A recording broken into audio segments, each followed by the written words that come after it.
ओम नमस्ते जी, कैसे हैं आप सब। मैं प्रकाश स्वागत करता हूँ आपका हमारे चैनल ब्रह्मचर्य जीवन पर। मित्रों, आज अपन बात करने वाले हैं एक ब्रह्मचारी के लिए स्वाध्याय का क्या महत्व है।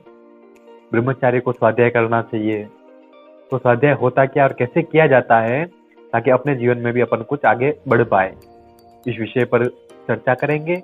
आगे बढ़ने से पहले वीडियो को लाइक कर लीजिए। चैनल को अभी तक आपने सब्सक्राइब नहीं किया है तो चैनल को सब्सक्राइब करें और बेल आइकन को प्रेस करें ताकि आने वाले वीडियो की हर नोटिफिकेशन आपको मिलती रहेगी। चलिए आज का वीडियो शुरू करते हैं। तो जी, स्वाध्याय इसी शब्द से स्पष्ट होता है कि स्वाध्याय मतलब अच्छी पुस्तकों का, अच्छे वाक्यों का, अच्छे शब्दों का वांचन करना है, उसको बार बार रिपीट करना है। और पहले के समय में देखिए, आज के समय में भी जो गुरुकुल के ब्रह्मचारी हैं, जो गुरुकुल में रहते हैं, गुरुकुल में पढ़ते हैं, उनको नित्य अलग अलग शास्त्रों की, जिनमें रुचि है उन शास्त्रों की पुस्तकें पढ़ी जाती है और वो पढ़ते हैं। क्यों? क्योंकि उनका मन उसमें स्थिर रहेगा और मन स्थिर रहेगा तो मन के अंदर कोई भी गलत विचार नहीं आएंगे। गलत विचार प्रवेश करते कब है? जब आपके मन में आपका मन खाली है। इंसान जब खाली बैठा होता है तभी तो उसके मन में अलग अलग तरह की बातें चलती है। यदि उसको किसी कार्य में लगा हुआ है, वो चाहे शरीर से हो चाहे मन से हो, किसी कार्य में लगा हुआ है तो उसके मन में गलत विचार आने की बात ही नहीं।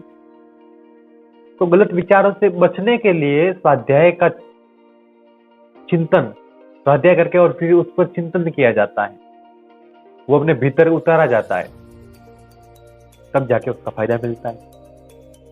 आपको चाहे रामायण से लेकर के धर्म की, जिस धर्म को मानते हो, जिस पुस्तक को मानते हो, आपको जिस पर अड़ी पूरा तटस्थ विश्वास हो, वो पुस्तक आप नित्य पढ़िए जब आपको समय मिले।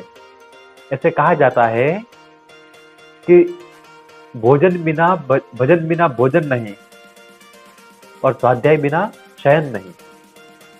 कि जब तक भजन नहीं करे, भगवान का आप ध्यान करना चाहो, उसको चाहे ध्यान कहो या कुछ सेवा का कार्य कहो, तब तक भोजन नहीं करना। और जब तक स्वाध्याय नहीं करे तब तक तो शयन नहीं, सोना नहीं।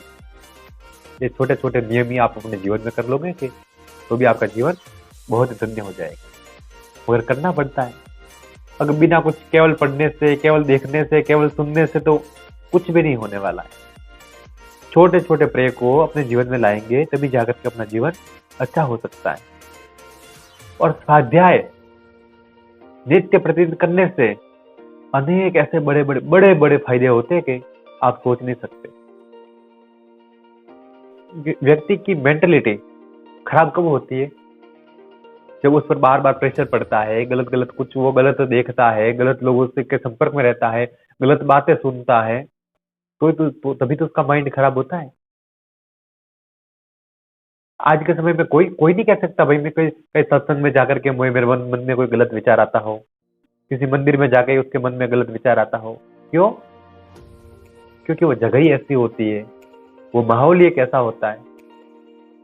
और व्यक्ति के बिगड़ने का कारण वो भी माहौल, जिस माहौल में आप रह रहे हैं, जिस माहौल में आप जी रहे हैं, वो हर और आपको क्रिएट करना है माहौल। ऐसा नहीं माहौल आपको कैसा मिला और मिलना चाहिए, वो बात नहीं। आपको बनाना है माहौल। तो आपको चाहे अच्छा बनाना है, बुरा बनाना है, आपके हाथ में।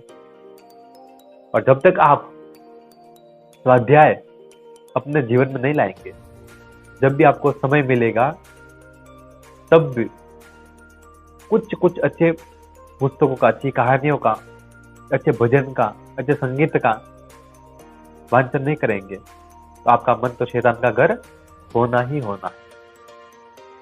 बड़े बड़े महापुरुष, बड़े बड़े व्यक्ति भी फिसलते नजर आते हैं। उसका कारण स्वाध्याय का अभाव, सत्संग का अभाव। व्यक्ति एक महान बनने में भी एक रोल स्वाध्याय का होता है। आज कहते हैं बड़े बड़े लोग बड़ा बनने के लिए डॉक्टर बनना है, इंजीनियर बनना है, साइंटिस्ट बनना है। उसके पीछे क्या लगता है? मेहनत लगती है, पढ़ाई लगती है भाई। वो सफलता ऐसे हासिल नहीं होती है उनको।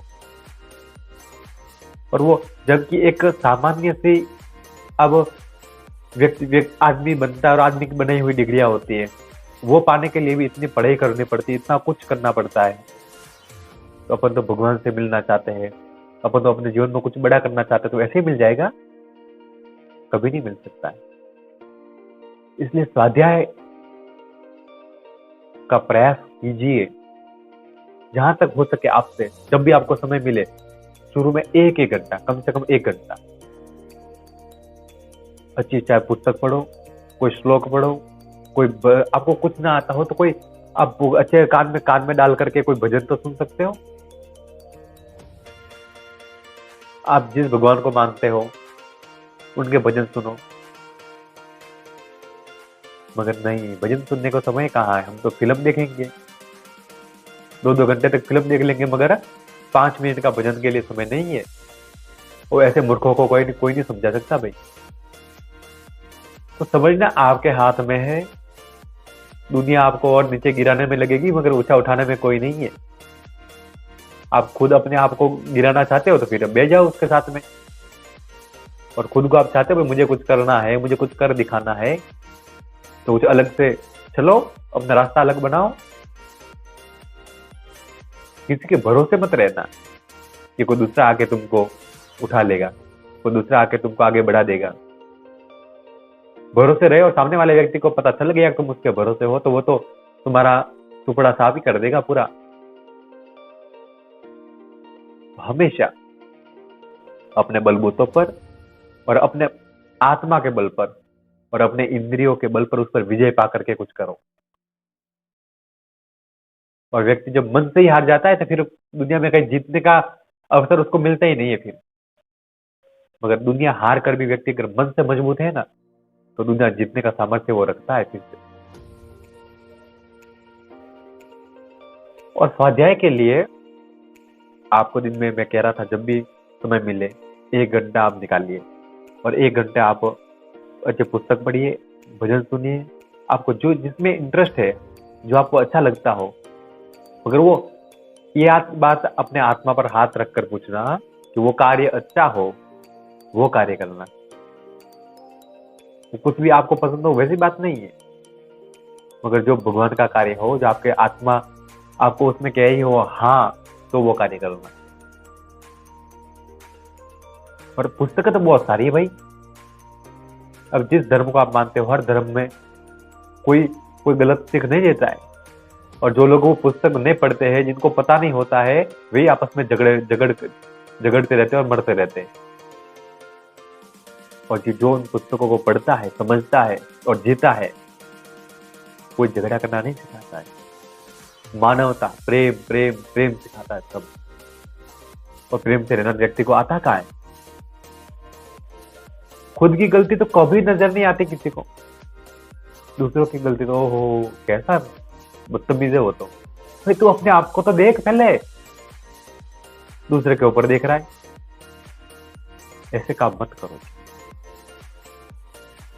क्योंकि अपने आप की उन्नति करने में आप लगाओगे ना, तभी अपना अच्छा हो पाएगा। दूसरों को ऐसे बोल करके, दूसरों को नीचा दिखाने में आप अपना समय व्यर्थ करोगे, तो वो तो उठेगा ऊपर, वो तो मेहनत कर रहा है, उसके हिसाब से उठेगा ही, मगर आपका पतन होना निश्चित है। किसी जलने से मतलब क्या होता भाई? और पुस्तकें हो सके तो आप भगवद गीता पढ़िए, पूरे आपके जीवन का निचोड़ उसमें आ जाएगा। एक बार आपको कुछ पता ना चले कोई बात नहीं, मगर एक बार आप पूरा रिवीजन, एक बार वो कहते पढ़ लेंगे आप, तो आपके मन में कुछ से कुछ आएगा। तो मैंने वो उस पेज पर ऐसे पढ़ा था, वैसे वो उसका मतलब तो कुछ तो है। धीरे धीरे आपको समझ में वो भी आएगी। आपको जो कहानी समझ में आए वो पढ़िए। आप जिस भगवान को मानते हो उनकी पुस्तकें पढ़िए। और कुछ नहीं कर सकते तो शांति से आंखें बंद करके लंबा ओमकार का नाद कर सकते हो। मन एकदम शांत रहेगा आपका, हमेशा एकदम पॉजिटिव एनर्जी के साथ काम करेंगे आप। मगर कब? जब स्वाध्याय करेंगे। और व्यक्ति के टैलेंट होने का टैलेंट, और कहते हैं कि तो अरे बाप रे ये आदमी कितना टैलेंटेड है, कितना होशियार लड़का है ये, वो ऐसे नहीं होता है। वो कई सारी पुस्तकें पढ़ता है, कई तरह अपने आप को खपाया होता है, उसने पूरा झोंकना पड़ता है, पढ़ना पड़ता है, तब जाकर के व्यक्ति महान हो पाता है। तो आप भी स्वाध्याय अवश्य करें अपने जीवन में, अपने जीवन को धन्य बनाने के लिए। वीडियो आपको पसंद आता हो तो वीडियो को लाइक करें, चैनल को सब्सक्राइब करें और बेल आइकन को प्रेस करें। और आपको वीडियो कैसा लग रहा है कमेंट में जरूर बताएं। फिर मिलेंगे एक नई जानकारी के साथ। तब तक के लिए आपका दिन शुभ हो, आपका जीवन मंगलमय हो, इसी प्रार्थना के साथ आप सभी को प्रणाम।